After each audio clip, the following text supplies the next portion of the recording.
ते जाणीवपूर्वक चिपळूणमध्ये आले भास्कर जाधव।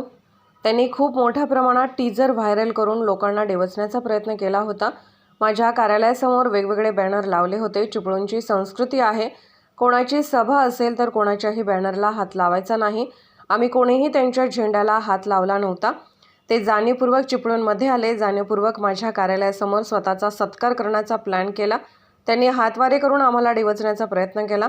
पलीकडून दगडफेक सुरू झाली तेव्हा इकडून दगडफेक सुरू झाली। पोलिसांनी दिलेल्या शब्दाप्रमाणे हे हाताळायला पाहिजे होते, रस्त्यावर मिरवणूक काढायला द्यायला नको होती। अशा प्रकारचे अपेक्षित होतं, परंतु ते जाणीवपूर्वक चिपळूणमध्ये आले। माझ्या ऑफिसच्या आणि घराच्या समोर त्यांनी जाणीवपूर्वक त्या ठिकाणी स्वतःचा मोठा सत्कार करून घेण्याचा प्लॅन केला। मी पोलिसांना सांगितलं की जरूर सत्कार होऊ द्या, परंतु ऑफिसच्या समोर सत्कार करून या ठिकाणी कुठलाही अनुचित प्रकार घडणार नाही याची तुम्ही काळजी घ्या। त्याप्रमाणे ते रेस्ट हाऊसला गेले। पोलीस म्हणाले की पाग नाक्यामध्ये त्यांचा सत्कार होईल। पाग नाक्यामध्ये सत्कार होण्याचं कारण असं की त्या पाग नाक्यातूनच माझ्या घराकडे जाण्याचा रस्ता आहे आणि येण्याचा रस्ता आहे। त्या रस्त्यावर जाणीवपूर्वक त्यांनी त्यांचं स्वागत ठेवलं। मी म्हटलं काही हरकत नाही, मला त्याचा काही त्रास नाही, जरूर स्वागत करावं त्यांनी, माझी काय अडचण नाही। परंतु 3:30 ते जवळजवळ 5 वाजेपर्यंत ते रस्त्यावर बाहेर आलेच नाही। किंबहुना त्यांच्या स्वागताची ज्या ठिकाणी काय लावलं होतं, हे लावलं JCB लावलं होतं ना, क्रेन लावली होती। ती क्रेन नाक्यावर लावली होती। ती नाक्यावरून माझ्या ऑफिसच्या बाजूला जाणीवपूर्वक त्याने आणण्याचा प्रयत्न केला। मी पोलिसांना पुन्हा बोलवलं आणि सांगितलं तुम्ही तिथे सत्कार करा, तुम्ही ही क्रेन पुढे आणू नका।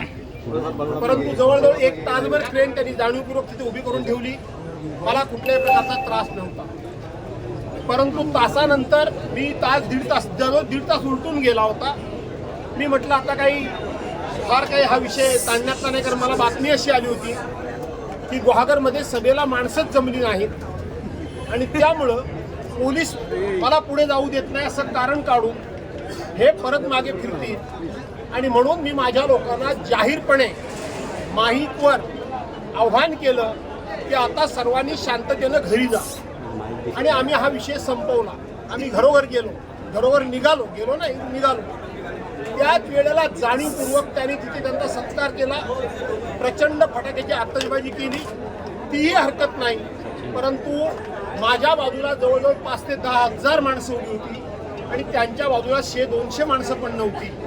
ते रस्त्यावरून मुद्दामून चालत पुढे आले, ते नाचगाणी करत आले, त्यांनी हातवारे करून आम्हाला उचकवण्याचा प्रयत्न केला। मला हे कळल्यानंतर मी स्वतः बाहेर आलो।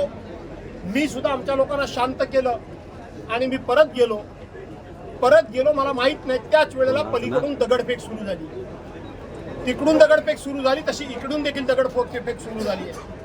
खरं तर पोलिसांनी दिलेल्या शब्दाप्रमाणे हे जर हाताळायला पाहिजे होतं, त्यांना रस्त्यावर मिरवणूक काढू द्यायला नको होती। आम्ही कोणीही आमच्या रस्त्याच्या पलीकडे गेल्याची जरा सुद्धा कोणी व्हिडिओ क्लिप दाखवा,